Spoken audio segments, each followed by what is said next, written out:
Well, I'll stand here a little closer to my friends in the back and make my comments. Welcome to Millsaps this afternoon. I'm Rob Carrigan. It's my privilege to serve as president of Millsaps.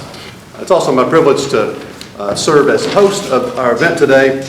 Today's program, Journalism and Social Change, sponsored by the Mississippi Humanities Council, the Overby Center, for Southern Journalism at Ole Miss, and the Elise and William Winter Speaker Series here at Millsaps College. And a special welcome to Governor and Ms. Winters. So great to have you here again today. Thank you.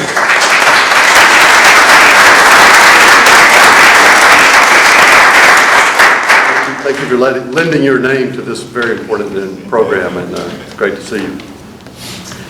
We at Millsaps take seriously our role as a public square in Jackson where important issues of the day can be discussed, and we value the opportunity we have to prepare students for professional success as well as social responsibility.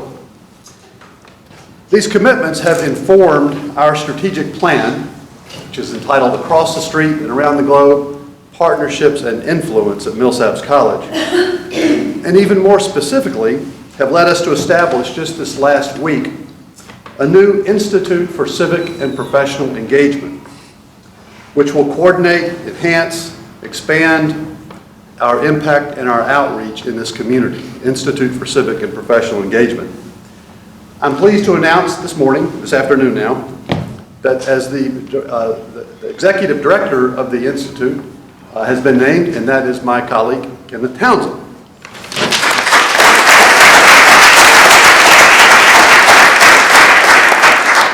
Kenneth has served as a special assistant in my office since 2012, and also assistant professor in political science. Kenneth returned to his alma mater in 2012 after spending a little time in Oxford, England as a Rhodes Scholar, teaching at Ole Miss, and then finishing a joint degree in law and divinity at Yale University. Really pleased that Kenneth will be assuming this new role, and you'll be hearing more about this new Institute for Civic and Professional Engagement down the road. We're excited about what this new institute will do for our campus and the community, and it's a great occasion, this wonderful opportunity for us on this occasion to announce its formation, especially as we think about civic involvement, civic responsibility, and professional excellence.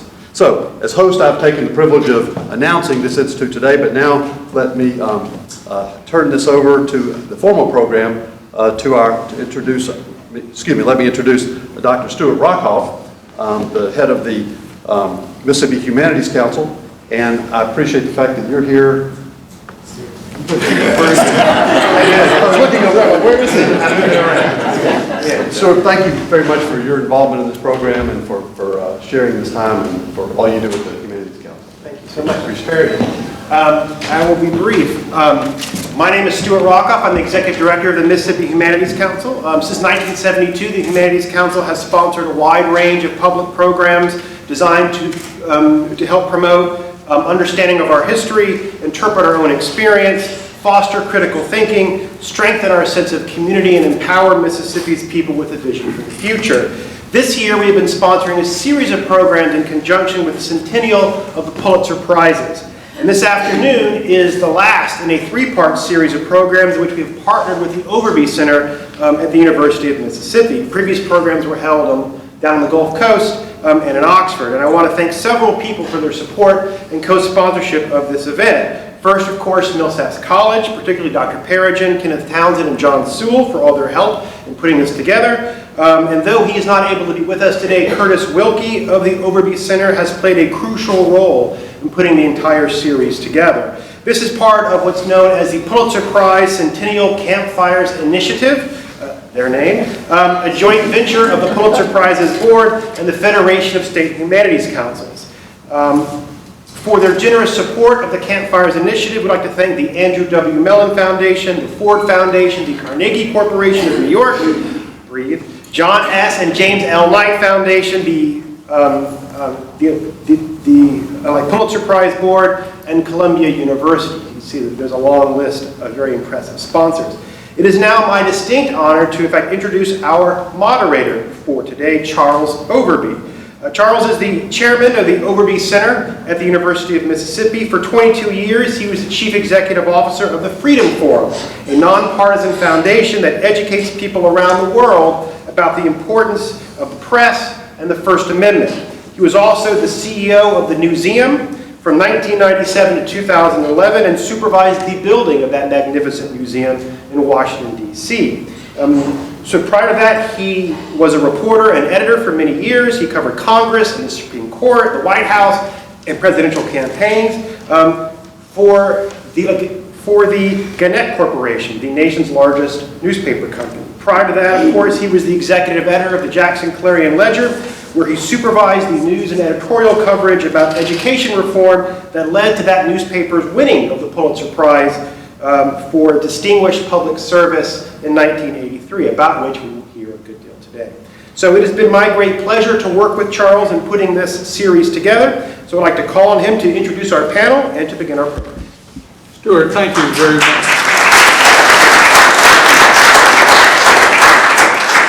Before we begin, I'd just like to thank Stuart for the excellent job, Stuart, that you've done in organizing these programs throughout Mississippi about the Pulitzer Prizes, but the larger issues that evolve from that.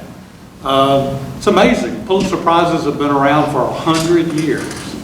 And there are a lot of awards in a lot of different professions, but I don't think there's an award in any profession that's better known by everybody than the Pulitzer Prize. And so it's appropriate that we could gather here on the campus of Millsaps to talk about Pulitzer Prizes, to give you the opportunity to actually have conversation with a couple of Pulitzer Prize winners, and for us to talk about the larger context of social change and journalism. And before we begin, I want to say again what a privilege it is to be back at Millsaps. Rob, you do such a wonderful job of leading this institution and providing important leadership for the whole state. And so I'm glad to be here with you today. Governor Winter and I and David Cruz and John Hennigan and Fred Anklam had the privilege of being on this campus before to talk about education reform in Mississippi, and we never pass up an opportunity to do that, and to thank Governor Winter for having the foresight to make that happen. And we thank you again right now, Governor. It's interesting, I always said, really Governor Winter should have won the Pulitzer Prize. And I was looking at the website of the Pulitzer Prize, and they have these fulsome descriptions of the great Pulitzer work that is done. And you get to 1983, work done in 1982. It's like 2 lines, and it said, to the Clarion-Ledger for helping to advance Governor William Winter's education reform. so Governor, it is your Pulitzer Prize.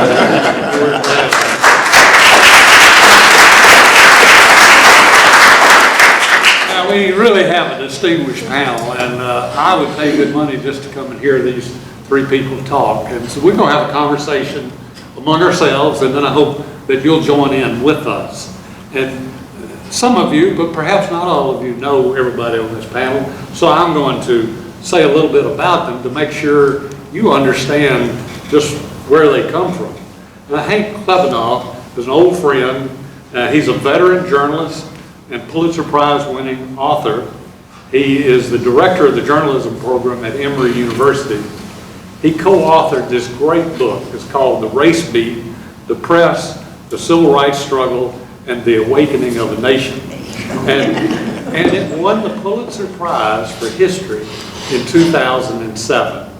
I've read it. It's one of the best books I've ever read, not just on that subject, but in general, because of its breadth and scope. And Hank did a great job of reporting and writing. And he should have, because he was a reporter and editor for more than 35 years. And among his many different jobs, he was the editor of the Atlanta Constitution and Journal, which is a big deal. And he got his undergraduate degree from Washington University and his master's degree from the Medill School of Journalism at Northwestern University. One of the things he does now, in addition to his work at Emory, is he oversees the Civil Rights Cold Case Project that uses multimedia reporting to investigate unsolved racial murders. So we're privileged to have Hank, and we'll converse with him in just a moment. Fred Anklam. Fred and I worked together at the Clarion-Ledger. Had the good fortune of being with Fred in that Pulitzer Prize winning effort. We didn't know it was going to be a Pulitzer Prize winning effort. There's a photo, front page of the Clarion-Ledger, and I see Fred every day when I walk in my office. He and I are hugging as they announce the Pulitzer Prize. I wish it had been somebody else. But Fred just moved back to Jackson, to our great fortune. He had a distinguished career at USA Today as a reporter and editor, and he's just moved back to be the co-editor of a online news organization called MississippiToday.org. And there'll be a formal launching next month, and they're kind of in a soft opening stage, but MississippiToday.org is the key there.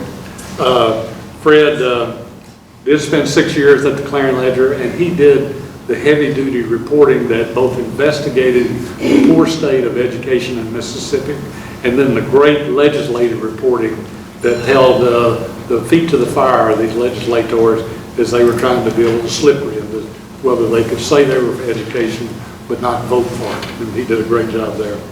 He graduated from Ole Miss, and he grew up in Vicksburg. Now, the real academic, I know, Hank, you're on the faculty there, but the real academic on the panel to keep us straight is Dr. Leslie McLemore. And all of y'all know Les. He's a longtime scholar and political leader in Mississippi. He was born in Walls, Mississippi, graduated from Rusk College, where he became active in the civil rights movement through the Student Nonviolent Coordinating Committee, SNCC.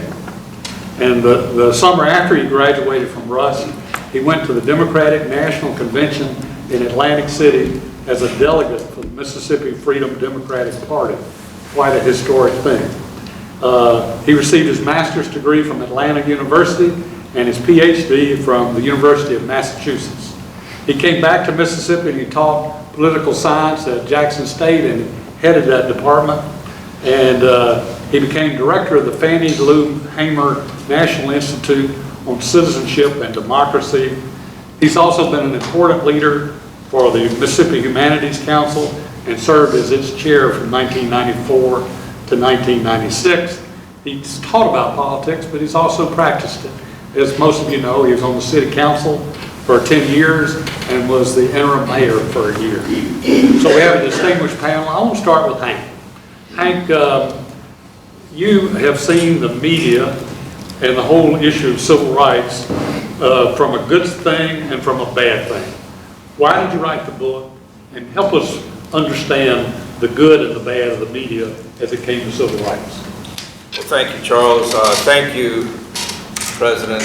This is great to have this at Millsaps. It's an institution. I lived close enough to walk over here when I was living in Jackson. It's a beautiful campus, and I'm proud of what you're doing here. I just want to say quickly how much I'm indebted to people who either are here or are not here for this book and for the career that I was fortunate to have.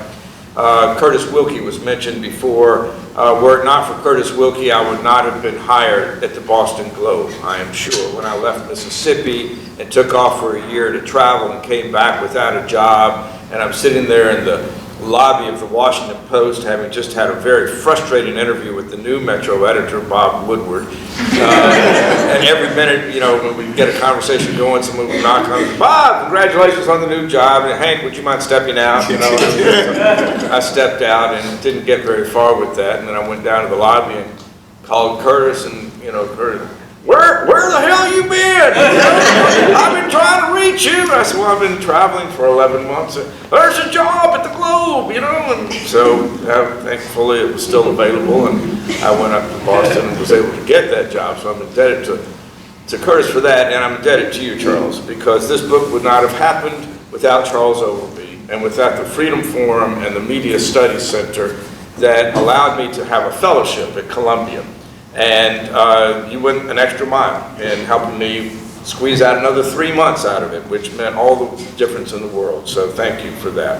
and to my good friends here in Mississippi, Governor Winter. You know, I covered Governor Winter, and before he was governor, and as he's heard me joke before, and it's a joke on me, one of the last pieces I left when I left Mississippi was how, quite sadly, William Winter would never become governor. But a couple of years later, I'm at the Boston Globe, and I guess I had gone away from my desk, or maybe was out of town. But there was a message for me from David Cruz, who had come there with Governor Winter. They'd come up there maybe to the Harvard, to the Kennedy School or something. See the Red Sox play, probably. Yeah, and David leaves a message that says, "Hank, we came by the Globe today in the newsroom. You weren't there, but I left you a Beatty Street sandwich, a cheeseburger, a Beatty Street grocery cheeseburger on your desk." And I told him today I've been carrying it around ever since. So, you know, the story, so much of the story of the race beat is the story of the people who did it, the people on the front lines. Yes, there were some giant editors at the time, but editors at that time were writing editors. They were opinion editors. They were expressing their views that were not popular. So Ralph McGill did not run the Atlanta Constitution newsroom. And Harding Carter did not run the Greenville Delta Democrat Times newsroom. And Harry Ashmore didn't in Arkansas at the Gazette. That was done, you know, so that was the opinion, and they were the voices of conscience, and that was hugely important. And it was good for the world to know, and for Washington to know that there were enlightened people down there who were willing to speak truth to the power of the South. But the real change came from watching the reporters on the ground who were willing to go and tell stories and to see stories that many people were in denial existed, okay? And so, and these reporters, by the way, were not from Connecticut. You know, they were Cliff Sessions from Mississippi and John Herbers from Mississippi and Memphis. You know, they were Claude Sitton from Conyers, Georgia. I mean, these were people who were Southern, through and through Southern. And they weren't trying to be courageous. They weren't trying to change the world. They just did what anybody would do. You would go see something that would be shocking, and you would convey it. And you did that in a way that wasn't intended to advocate, but how could you describe the humiliations that blacks would face, the degradations, the daily insults that people would have to face, not to mention the violence? How could you describe that and the world not take note? You know, we begin the book by looking at Gunnar Myrdal, a Swedish economist who was hired by the Carnegie Corporation to come to America and lead an examination of race in America. And he wrote this with Ralph Bunche, this man of towering intellect, this book, An American Dilemma, 1,483 pages. Read it after you read this, or you'll never get to this. But he, you know, he came in with, funded by the Carnegie Corporation, and I guarantee you, without having checked it, that these were all men, all white men, all men of great wealth at the Carnegie Corporation Foundation who commissioned this study.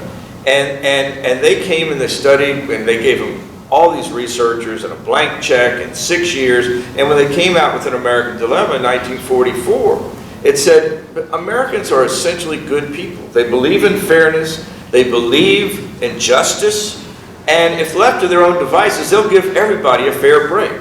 But they're being misled, that they are being swayed by demagogues who do not have the best interests of the people at heart. And that Americans, when they finally learn the truth, will be, and these were Myrdal's words, shocked and shaken by what they hear and what they see. And that is basically what the race beat is about, is how Americans came to hear the story and say, wait a second, that doesn't match any of our values in this country. And they were shocked and they were shaken by it. First of all, the journalists were, and then the American people. I think that the one question we face today is, can we still be shocked? Can we still be shaken? And what does it take to shock and shake us about injustice in this country? And maybe we can talk more about that. Well, we'll get to that. I want to ask you, Hank, you said that these journalists weren't trying to be courageous. They were just doing what any reporter would do. As you examine the press in Mississippi and other deep South states, why do you think the journalists inside Mississippi did not cover what was right under their noses? Well, it's a complicated question, but some of the simpler responses that I can come up with in my own simple way is that there was a madness in the land. There's this phenomenal quote from Hazel Smith, who said, you know, there was fear everywhere. Everyone was afraid of each other to speak. Doctors, lawyers, newspaper editors, pastors were afraid to speak the truth because there was so much outside pressure.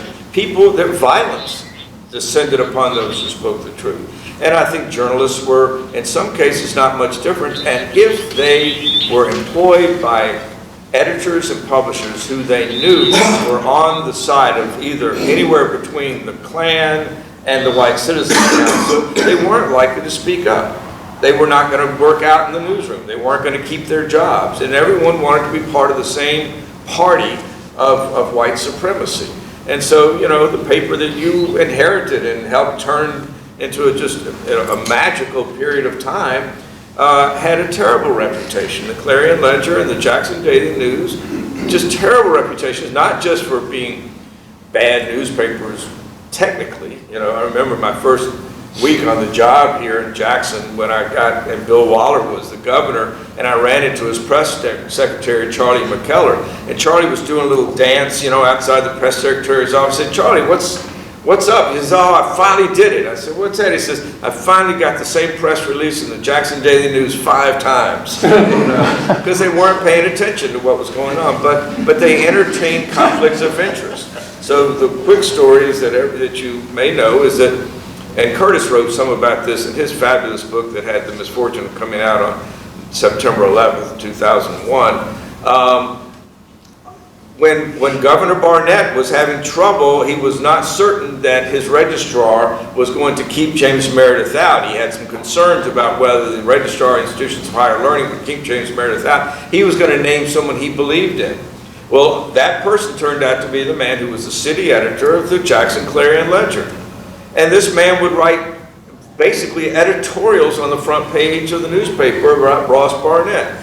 Ross Barnett, the humble plowboy from Lee County who rose from nothing to take on the Kennedy boys nose to nose, a hero of our times. This was a news story. And he would finish up his day, and every day he'd walk out of the Clarion-Ledger offices on, is that Pearl Street? Walk up 2 blocks to either the governor's mansion or 4 blocks up to the Capitol, and was part of the Ross Barnett Brain Trust, planning the next day's white resistance. Well, the Hedermans knew this. They entertained the conflict of interest, and on the day Ross Barnett was planning to name the city editor, Gene Worth, as his registrar, there was divine intervention, and Gene Worth had a heart attack and died. And Ross Barnett had to do it himself. I think there was just, it was the good old boys club, you know, making sure that white supremacy was able to prevail in the long run, and it didn't. Les, you saw this from a special viewpoint. You were in the trenches. You were an early activist, and so you saw the media maybe in a kaleidoscope way. Give us your view of the media back then and how they covered your efforts and the efforts of your colleagues in the civil rights battle. Well, from my perspective then, not very well. I went off to college in 1960 at Rust, in Holly Springs, and there was student activity in Holly Springs and Marshall County in 1960. The year before I got there, they had planned to boycott the local theater because of, obviously, the segregation. And we had one newspaper in town called the South Reporter, and it came out weekly. A little louder, please. Yeah, and the South Reporter came out on a weekly basis, and that was the news outlet in Holly Springs in Marshall County. Although Holly Springs at that point was 50 miles from Memphis, but it was isolated, rural Marshall County, 2 black colleges there, Rust College and Mississippi Industrial College. And I often make the case when people start talking about the movement and civil rights activities in Mississippi, they often point to Tougaloo as sort of the cradle of the movement in terms of student activity. Tougaloo had the great fortune to reside in Jackson, or next door to Jackson at that time. And there was the Clarion-Ledger, but there were also 3 television networks. So when the Tougaloo 9 tried to integrate the public library in March of 1961, which was before the coming of the Freedom Riders in Jackson, that was national news. When we tried to integrate the movie theater in Holly Springs, nobody knew anything about it, not even the people in Holly Springs. So that was the real problem. So from the perspective of the import, the South Reporter obviously wouldn't write anything about the activities there. And so as a part of the movement in comparing what was happening in Holly Springs versus what was happening here in Jackson and the rest of Mississippi, it made a profound difference. So in the movement, we clearly depended upon the press. The great civil rights story has been written about the movement. John Dittmer's book, Local People, captured so much of that. But John didn't discuss very much about North Mississippi because John didn't have the information. He could go to the Times-Picayune, he could go to the New York Times, he could go to the Washington Post, all these papers that had stories on what was happening in Jackson. Because just think, in 61 in Jackson, Medgar Evers was president, was executive director of the state NAACP. He was organizing all over the state, organizing the Tougaloo students. The Freedom Riders came in May of 1961. So all of the activity prior to the coming of the Freedom Riders, that was captured badly by the Clarion-Ledger. That story has been told. But we knew the importance of the press.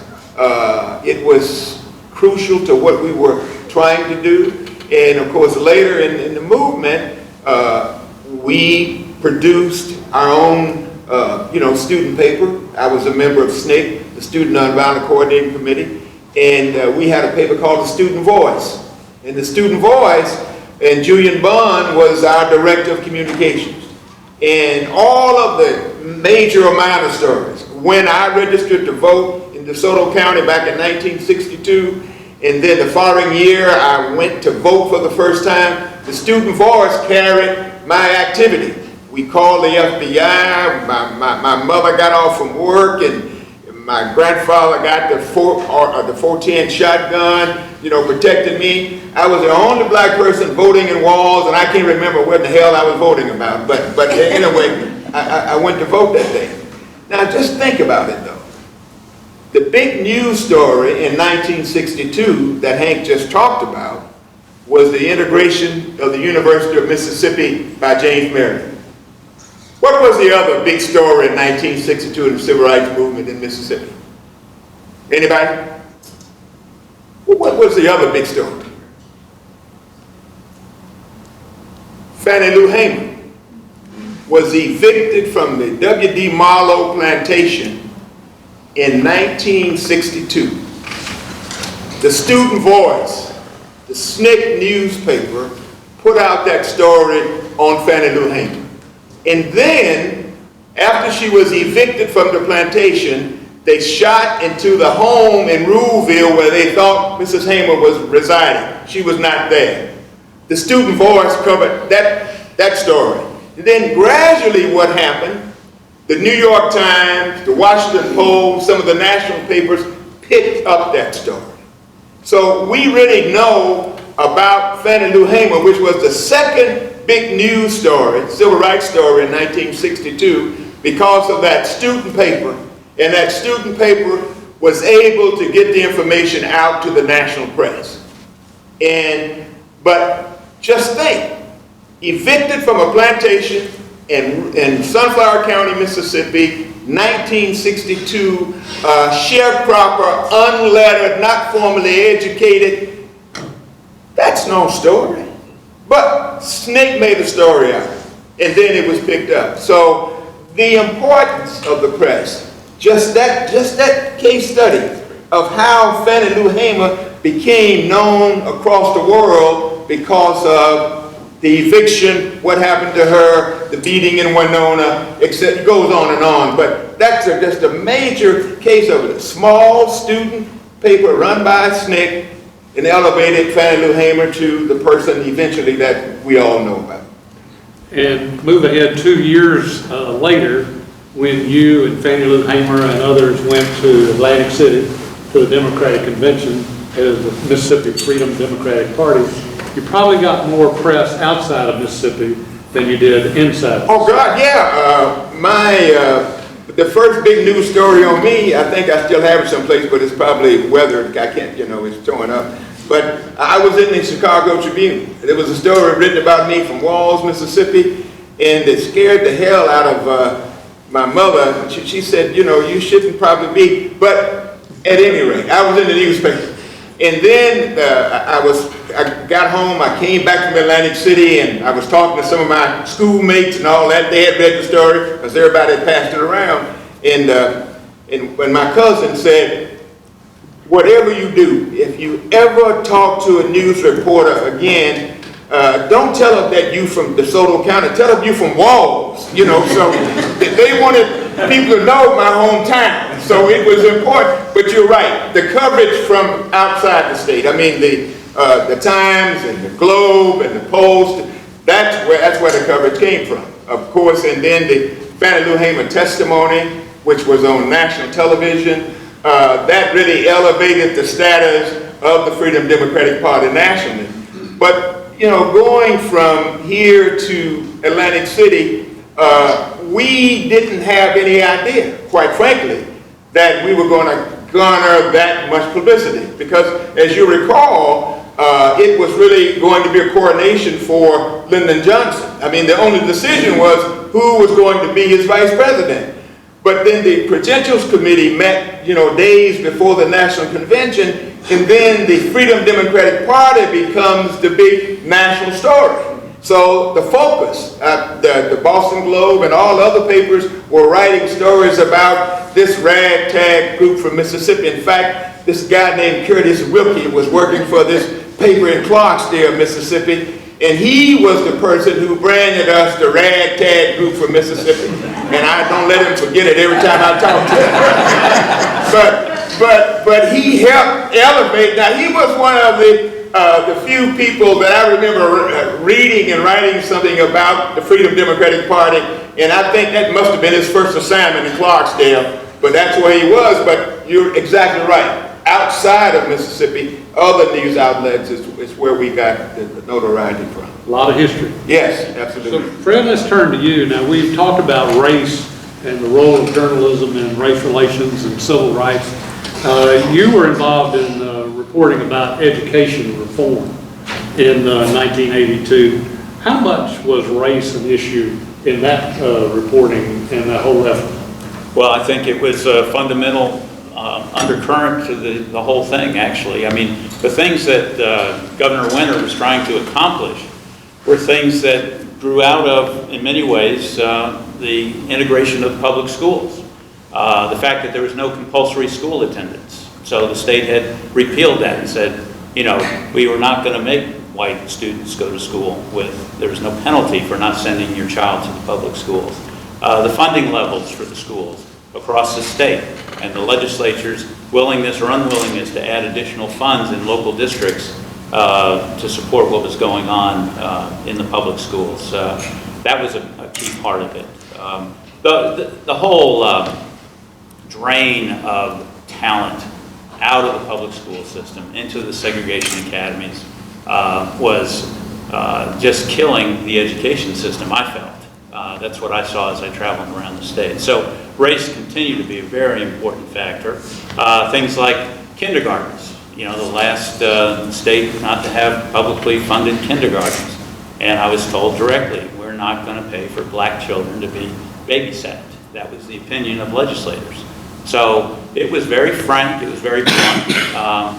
And what you had to do was go out and just write the stories about, you know, the importance of these things. And it's not like everything happened magically. We wrote some stories and Governor Winter went in front of the legislature and boom, we had an education reform effort. This was, from the moment the governor took office, this was a fundamental thing that he pushed, that he saw as the gateway for the future of Mississippi. I mean, how do you get the factories that we have today in the state if you don't start improving the education level of the population so that they can raise their skill level, and then businesses will want to come in and they know that they've got at least a population educated to do good work like that. So that's another key part of it. So the governor had made many runs at this, and I think was practically not, I don't know if he'd ever throw in the towel, but I think he needed some very serious encouragement. And I salute Mrs. Winter, who I believe was very encouraging to him, that let's make one more try at this thing, and he did. And it just happened to dovetail, as you know, Charles, we had spent months going around the state taking a look at why is the education system so poor in Mississippi? How does it compare in all these different areas? And so this was the day when, back in the day when newspapers had lots of money. They had staffs of reporters who they could send off for 2 or 3 or 4 or 6 months, in our case, 2 reporters traveling around the state, talking to people in local communities and coming to a consensus on what are the important issues about education. The same things in many cases that the governor was emphasizing. So I kind of wandered off, but yes, race was an undercurrent of the whole thing, and because of the impact of when the integration began and schools kind of fell apart in many areas. And we tried to emphasize the areas in the state where people hung together and did the right thing and kept the public schools going. And they were success stories. So that was an important thing too. Fred, there was a lot of quality work that went into your investigative reporting and legislative reporting, but there's also a lot of quantity. There's a great volume of stories. And keep going back to Mrs. Winter, they did these public forums all over the state. We covered the first one big on page 1. And then the second one came, we covered it, but it was inside and not nearly as long. And she called me and wanted to know why we were against education. And so she held me up pretty well, boxed my ears back. So there's a lesson in that though, because the coverage had to be out front, and it couldn't just be routine. And Fred and his colleagues did a great job of that. Now, Fred, could this be duplicated today? Could what? The reporting that would lead a legislature to do major things. I think the reporting can be done, and we certainly at Mississippi Today hope to grow into the kind of organization that will look deeply at the issues confronting our state. But you have to remember that was coupled with extremely, just some of the most incredible leadership by a politician and a governor that I've ever seen in my experience. 40 years as a professional journalist and 60 years in my lifetime. And the leadership that Governor Winter displayed and the kind of progressiveness that he adopted and his doggedness and not, when the legislative session started, I think I wrote the story on the first day that said, the bill is not likely to pass. So wait a minute here now. So Hank has said that William Winter would never be governor. Because he's too decent. He's too decent. And you wrote that education reform would never pass. So kind of bookends. Is there anybody else that'd like to? Kind of bookends to his whole career right there.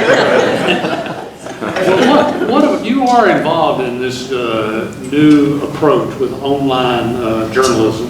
Do you think online journalism can have the same kind of public service that newspaper did when you were at the Panelists? It certainly can have the same kind of public service. It's a real test for Mississippi, though. It's a new way of receiving your news. You have to find it on your phone or a website or something like that. So the question is, can we build an audience of people who will read and follow that? It's just the same as if, you know, if you can't sell ads, you know, you won't have a newspaper very long. So we've got to find a new way to find an audience. Now, the other thing that you're forgetting to mention, and I know why, because you were involved in this, is the editorial commitment of the newspaper to making sure that this story was on the front page every day, and to having editorials every single day about this topic. It was relentless, and Charles, you directed that, and it was, to me as a reporter, I had never experienced this, where you would write a story, and occasionally 3 or 4 days later, the editorial page might offer an opinion about that. What we found from the very beginning, particularly of covering the legislative session, but even during our investigative series, every day, whatever topic we wrote about in the paper, that day there was an editorial about the topic. And Charles directed and made sure that that was a consistent message coming out of the paper. So it takes a lot of work, but I do think we can do so much. We can, as Hank said, we can be there. We can observe. We can tell what's going on. We can be as descriptive as possible. We can emphasize stories. We can write them day after day. There has to be leadership at some point, and it's got to come from the political leaders of the state. So can you educate the populace to the point where they might select leaders who will actually push the state forward? That's the good question. And that is the challenge for us as journalists, is to put the information out there and let people decide. Are we happy with where we are? Just like in those days, were we happy with no kindergartens, with no compulsory school attendance, with funding levels that were below what would be appropriate, and many other aspects? I'm just hitting some of the high points of what that incredible legislation did. I want to go ahead. Well, I just wanted to say, because I think it's maybe particularly for students hard to understand how important that leadership is. Because if you take the South that most of us grew up in, it was a leadership that was anti-everything. But it was demagogic leadership that separated people, us against them, and that decided to resist until the bitter end and beyond every single rational, humane mandate that came down from the federal government, from the most important pulpits of the nation, from the greatest academic leaders of the nation, from the world. And if you think about it, I'll tell you, I'll give, you know, I'm not ashamed of this, it's my age. I was born in 1949. That means I'm entering first grade right after Brown versus Board 2 comes out. So you have Brown versus Board in 1954, Supreme Court says school segregation is unconstitutional. You have 1955, a year later, they come down with the implementation order that says to the South, you must act with all deliberate speed, which we all know gave the South enormous wiggle room, okay? So I'm about to enter the first grade. If the Supreme Court had said, you must do this now, I would have had the benefit, the privilege of having gone through a school system my entire life in a diverse, integrated atmosphere. Instead, the state, and I'm in Alabama at that point, and I'm in North Alabama, which we thought was enlightened, okay, and TVA, a lot of people walking around with federal money in their pocket. You know, there were reasons that we didn't have violence, but that we also had to listen to what was going on in Montgomery. And as a result, the state resisted till 1966. I'm a junior in high school before we had the first African Americans. And I cannot help but think, and I don't want to start getting, you know, nostalgic about this, but what would have happened if we had done it in 54? Now, forget how many lives would have been saved. How many people were killed between 54 and 66 in defense of something that was indefensible. But think about the exposure that I would have had to other people across racial lines and maybe ultimately ethnic lines and much earlier. And I just think, I don't doubt that we in this country will eventually become more blended, more harmonious, but my goodness, we lost an incredible 10, 12, as much as 20 years of getting a jump start on that. And we, you know, who we have to blame for that? We have the leadership to blame for that. I mean, when Orville Faubus stood up against the federal government in Little Rock, after having said he was all on board for desegregating the schools there, everybody was on board, and he was too, until he gets a visit a few days before that's supposed to happen in Little Rock from the governor of Georgia, Marvin Griffin, and this incredible this man, Roy Harris, who had been Speaker of the House, and said, Governor Faubus, if you do this, if you desegregate these schools and do what everyone's on board to do, you will be the Benedict Arnold of the South, and you'll never get elected again. He did it in spite of the fact that Jimmy Davis had failed in Louisiana, right? Okay, then Ross Barnett does it here in spite of the fact that Orville Faubus failed, right? Then George Wallace does it in spite of the fact that Ross Barnett failed. Why couldn't they learn? And why were we as a Southern people fundamentally sheep in allowing that to happen? That's the question I don't know, but I think we lost a lot of ground because of bad leadership, which is what makes Governor Winter's leadership so singularly distinctive, because he didn't do it the way it had always been done in the past.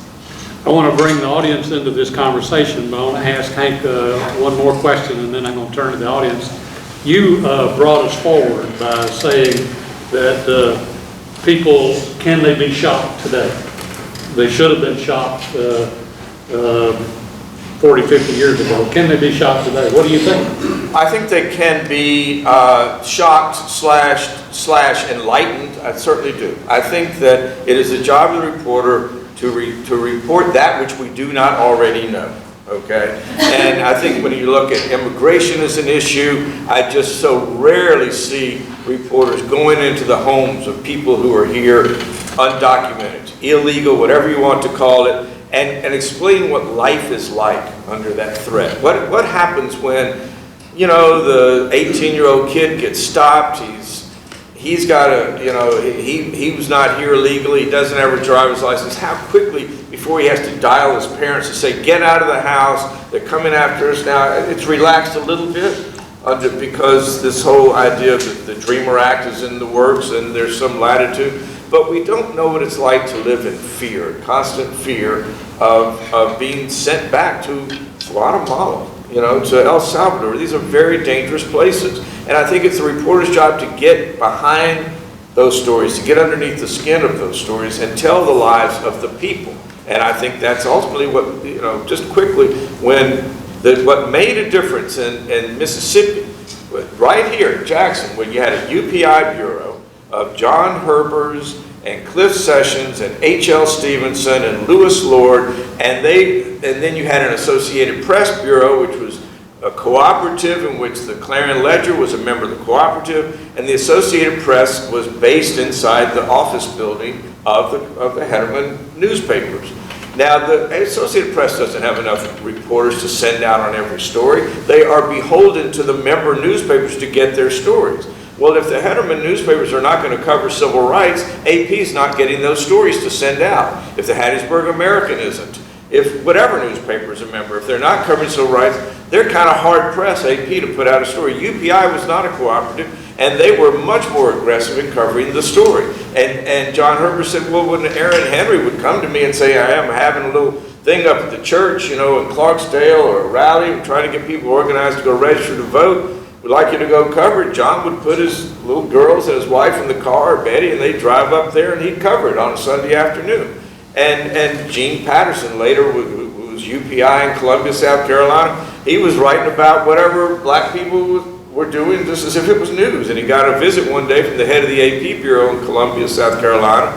He said, Gene, and he said, I'm sitting there in the UPI office, and the AP guy come in and is like, Gimbals walking across the street to talk to Macy's. And he says, Gene, I just want to ask you one question. I notice every time John McCrae, who's the editor of the Lighthouse and Informer, the black newspaper, gives you a story, you actually go with it, you publish it. And Gene said, well, I reckon I do. He said, well, Gene, are you telling me that you think that what those people are doing is news? And Gene said, well, I guess again, I reckon I do. And the AP guy said, well, I'll be damned. And turned around and walked out the door. So that there gives you a sense of what life was like at a different time. Yeah. So. Questions from the audience? In the back. The question has been asked, and I'd like Why have Southern whites remained sheep largely behind flawed leadership? The most recent news in our state show us trying to anxiously get back 50 to 60 years at the detriment of the state's economic and intellectual resources. White people have to change this. We cannot change it. We have tried. But why is it you continue to support flawed leadership that doesn't have the best in mind for our state? Fred? That is the fundamental question, isn't it? It's just the, as journalists, again, I go back to, we can put out the information, we can point out these issues that have occurred, we can try to educate the voters. It's up to each individual voter's choice to go in and do what they will do. Now, will they listen to that point of view put forward by the leadership, whatever the white leadership, the white political leadership, or are they willing to open their minds a little bit and think about these other things they're seeing or hearing? I don't know the answer for why in the 60s there was so much unwillingness to step up, or today, except that there's a leadership vacuum, it seems. Hopefully, through our efforts, we try to educate more and help maybe encourage someone to step forward to be a different kind of leader. I don't know if any of the other panelists have a thought. Fred, stick with that thought. You've been back a few months now. How do you compare the legislature of 1982 to the current legislature here in Mississippi? Well, I don't know, Charles. I don't know that I've seen enough of this legislature I have. to come Yes, to hand unpacked boxes and you're I would say that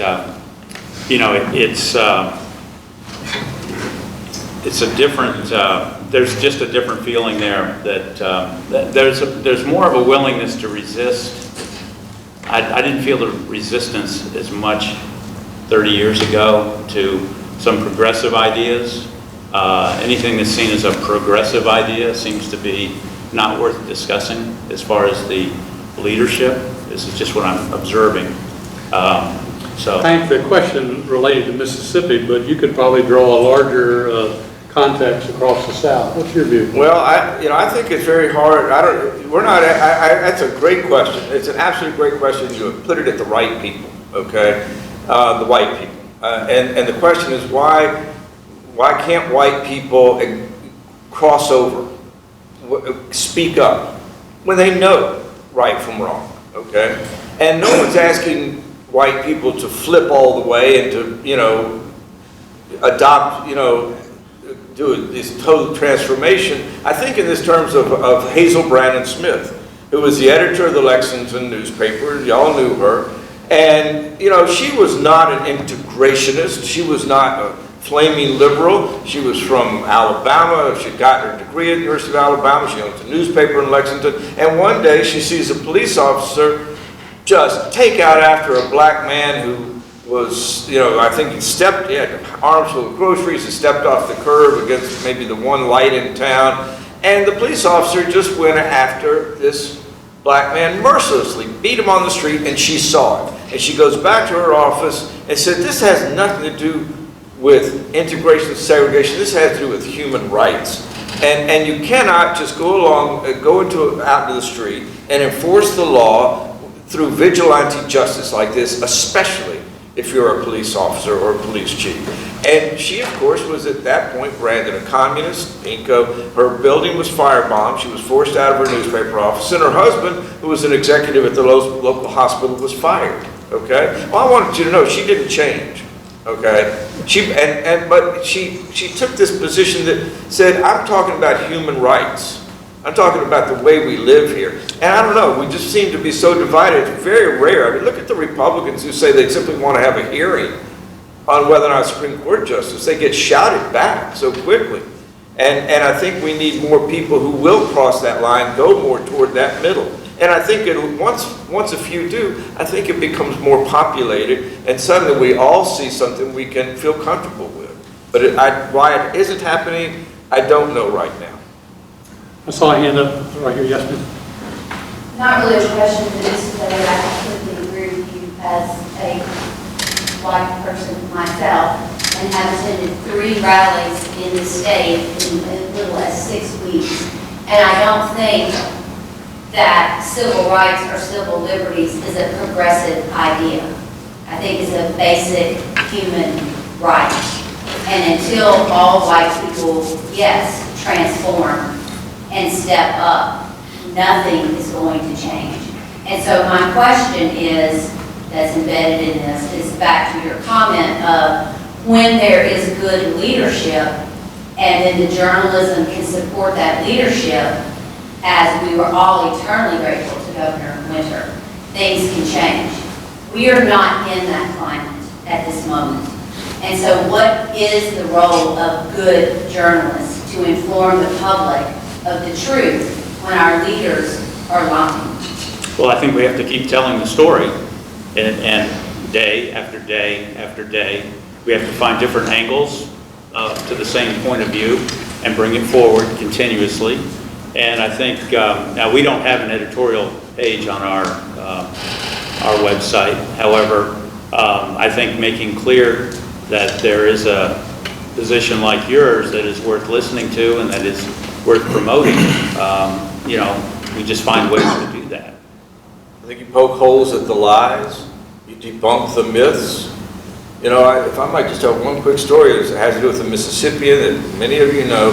I was the managing editor over in Atlanta when when President Bush wanted to, am I correct here, Charles Pickering was a federal judge and wanted to move him to a court of appeals level.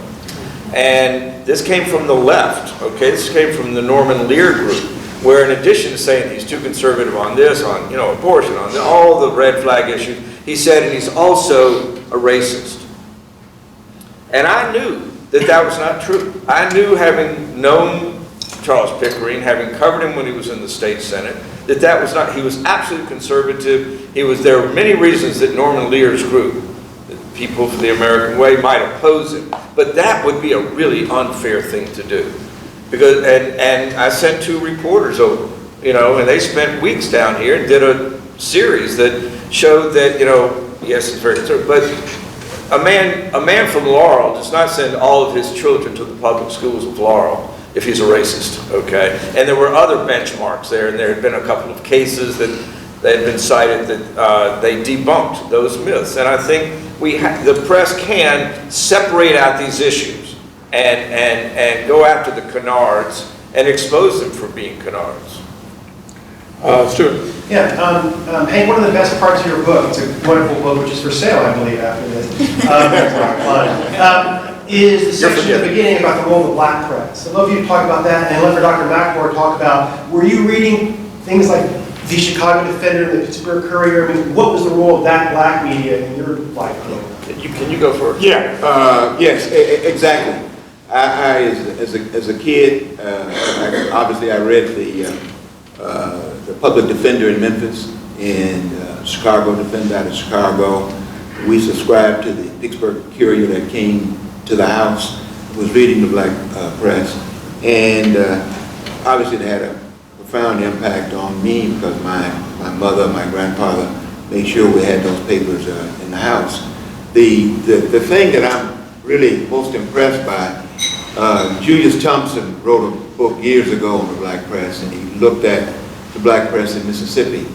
For a state that has a high rate of illiteracy, in so many small towns and places throughout Mississippi, these communities were able to produce, quote unquote, a newspaper in the communities, and that provided some information, some comment at Greenville, where you had the Double Democrat Times, but you also had alternative black press paper capturing the what was happening in the community, covering some of the politics of all of that. So the black press played clearly a major role because the movement days in the 60s, a lot of the initial stories were written first by the black press before they were picked up by the national media.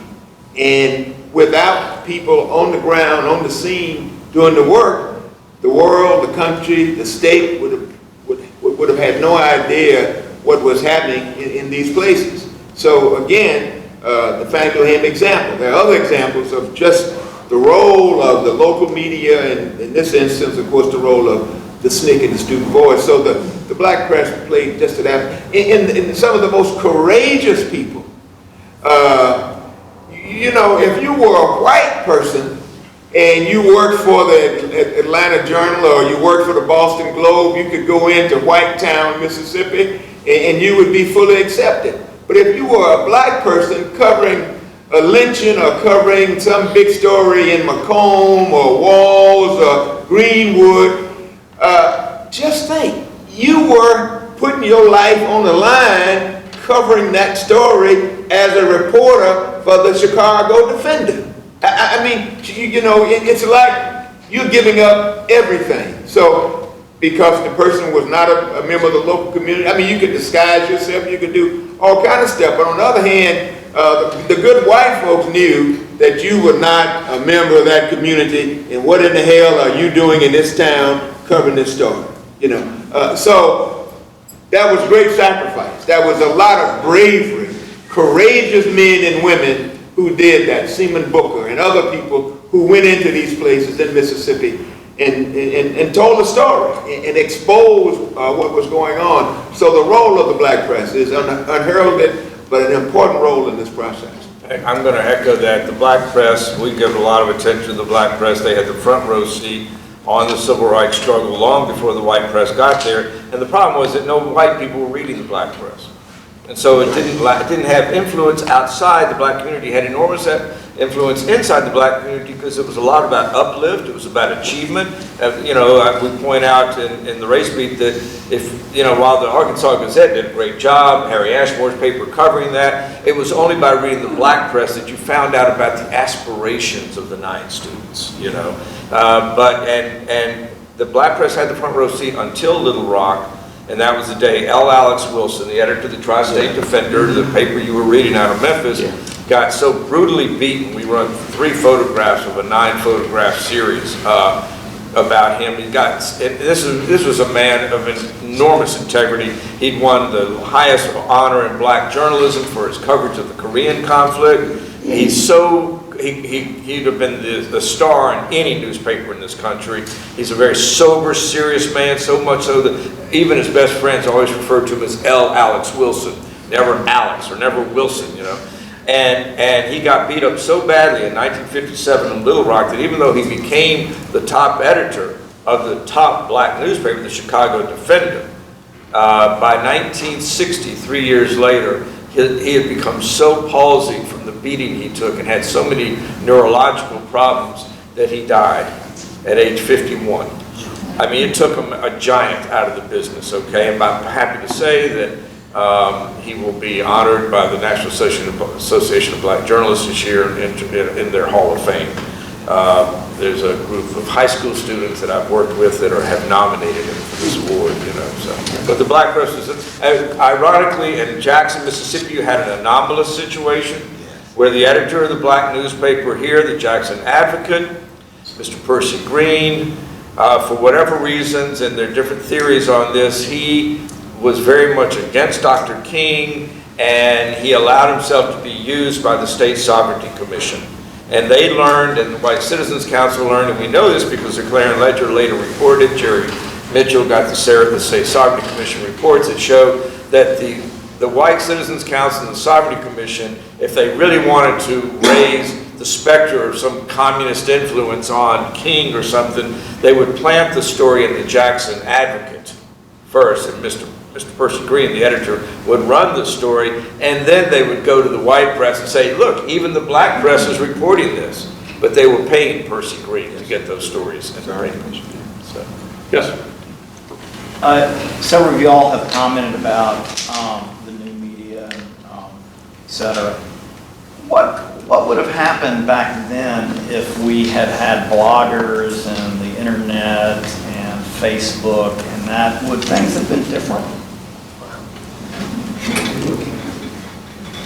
I don't know. I would think that there would be, maybe would have been a more rapid attention from folks and a quicker response. You know, Hank talks about the decade or 2 decades that were lost. If, you know, there's so much information out there now that I think that if more of these on the scenes, you know, videos that people are posting, there's more access quickly. As we've said here, you know, often it was reported in the black media, then it kind of trickles up to the white media, then they get around to sending reporters over to write about it. Now, boom, it's up, it's instantaneous. So to me, I'm for all the information getting out there quickly. I think it's very important, and I think it may have, we'll never know, influenced this in a more rapid way. I don't know, do you have a thought? In that regard, we've been talking primarily about newspapers, but Hank does a very good job of documenting in his book what really changed things, brought it home even in the citizens of Mississippi, white citizens of Mississippi, was television. You want to say a word about it? Well, it suddenly you can see it in your living room, and and people could first of all see themselves. You know, we all are afraid that we'll be caught in that photograph, you know, in some hysterical moment at a football game, right? You know, and that sort of happened on the, you know, people being caught on the front lines, and sometimes that emboldened some people, and sometimes it embarrassed people. But television was this new hot medium, and people could see the confrontations with their own eyes over dinner, and it was and if you recall, we had TV dinners there, you know, and TV dinner tables, and people would sit there and literally watch TV while eating. And it was very disturbing to people. Probably the highlight of that came in 1965 when this nation did on a Sunday evening what it always did on a Sunday evening. They sat down to watch television, and they turned first to CBS to see the Ed Sullivan Show, you know, Topo Gigio or Uno, you know, or the plate spinner or something like that. And then people switched over to the ABC evening movie of the week, which on March 7th, 1965 was Judgment at Nuremberg, which was about the Holocaust and about the Germans claiming it's about 4 judges who are on trial, and they're proxies for the German people who said we had no idea what was going on. We didn't know what was going on in those camps. We didn't know. And people are watching Judgment at Nuremberg, which is about exposing that they really did know. And the people, there's a monumental moment. If you haven't seen it, go rent it. Go see Burt Lancaster's 9-minute soliloquy. It's just phenomenal, okay? And he very much seems to almost be using the same words that Hazel Brandon Smith did trying to explain Germany. We were afraid. You know, we hated each other. We were being divided against each other. It's very similar language. But in the middle of Judgment at Nuremberg, ABC News interrupts the program. Frank Reynolds, you know, Frank Reynolds with a news break, special report, and this is what passed for breaking news in 1965. Footage from the Bloody Sunday in Selma, the Edmund Pettus Bridge, okay? And Americans are watching this and saying, my Lord, we can no longer deny that this is going on. We can see the Alabama state troopers running over these people with horses, beating them with billy clubs. And that night, people were, I mean, it's been documented. I think Haynes Johnson did it for the Washington Star at the time, thank you. People were calling up, you know, Eastern Airlines, Braniff, TWA. They were getting on trailways. They were getting on Greyhound from all over the country and coming down get to Selma to form what later became the march. I mean, that sort of becomes the most crystallizing moment. But it had been going on with the dogs and the hoses, and it sort of introduced to America how brutal this fight was. And not to make this all a historical discussion, but look at Black Lives Matter. Look at the videos uploaded, the beatings of, you know, black people, you know, by police, and how that's become a national issue very quickly. So again, it's the same. I think it's the same thing, and I think that's where you do see a little more immediacy in the response from the public. But all of this takes time. Is there a final question? Yes. Thank you guys for coming to the college. We really appreciate your words. But my question is, this year we had the drop of one of the largest sort of private paper release. We refer to them as the Panelists papers, right? And it brought this incredible international response from journalists all over the world coming together, using these different algorithms to begin culling this huge drop of information, right? Extremely interdisciplinary, and forming these relationships, right, between reporters, between newspapers, between countries. Really incredible work, right? So my question is that kind of new thing? Is that reporters working across newspapers, working across oceans to sort of begin reporting on these issues? Does that feel like a relatively new thing that is a social media phenomenon or a millennial phenomenon? Or back in the civil rights era that you guys all had handed, did you guys sort of see those reporters coming together to report together, right? What about those relationships? Well, certainly there was a scrum of reporters covering, but they usually didn't share anything until after deadline, after a few drinks, you know. You know, I mean, they created fun organizations. You know, they call themselves, what did Bob Gordon tell me, a group called SCREWS, Southern Correspondents and Reporters Engaged in something or other. You know, it had the acronym SCREW, I can't remember. You know, they had funny names for the, but what you're talking about, the magnitude of it is very new. It's very new. And I think it has, you know, it has great upsides and it has some high risks. But if I were a news editor and were presented with these papers and given a chance to be a participant in that, I can't imagine that I would say no. You know, I mean, there's nothing wrong with taking in the information. The question is, what do you do with it? And how well do you vet it? How professionally do you examine it before you then send it out for, you know, use by the public? And the problem with you have so many people is there's going to be inconsistency and unevenness in the quality and the professionalism that each may bring to that. Well, on behalf of the Mississippi Humanities Council and all of us here on the panel, we thank you for your good participation, and I thank our panelists for an excellent presentation. Sure.